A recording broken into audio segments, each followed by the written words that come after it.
Bon, à la une de l'actualité, c'est le président Abdel Fattah el-Sisi qui a inauguré aujourd'hui la 3e édition du Salon et de la conférence internationale du transport intelligent au Proche-Orient et en Afrique.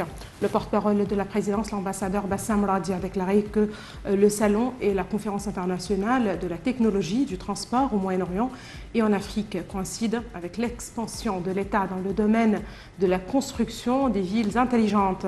Ceci requiert l'installation des systèmes de transportation modernes pour promouvoir la performance des réseaux routiers et réduire le temps et les coûts des voyages ainsi que les taux de consommation de carburant. Selon les experts, ce projet contribue efficacement à l'augmentation des échanges commerciaux et à la réduction des taux d'accidents tout en préservant l'environnement.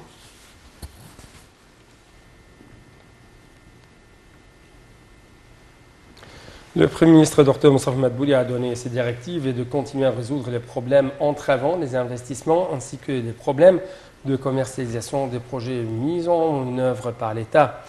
Dr Madbouli s'est exprimé lors de sa réunion avec le président exécutif de l'Autorité générale de l'investissement, le conseiller Mohamed Abdel Wahab.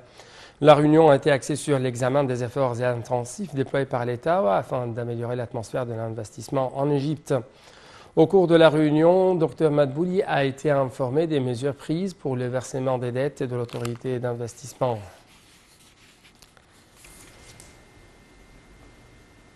Les expatriés poursuivent le vote aujourd'hui et jusqu'à demain à 21h au bureau des délégations diplomatiques dans le cadre du second tour de la première phase des élections législatives.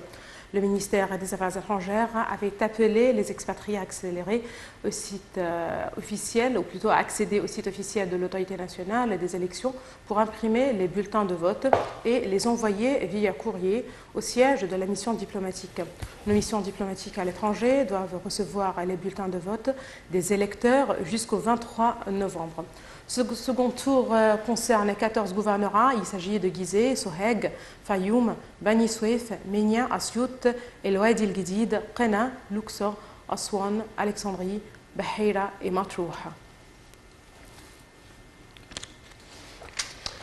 Quant aux indices de la bourse du Caire, ils ont connu une performance mitigée lors des échanges d'aujourd'hui, et ce, au milieu des opérations de vente de la part des investisseurs égyptiens contre des opérations d'achat de la part des institutions arabes locales et étrangères.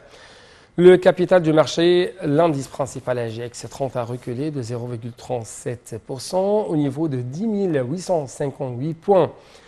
En contrepartie, l'indice secondaire AGX 70 a haussé d'environ 0,53% pour clôturer au niveau de 2020,81 points, alors que l'indice 100, AGX 100 plutôt, a progressé de 0,25% pour se stabiliser au niveau de 2945,13 points. Les dirigeants du G20 ont promis aujourd'hui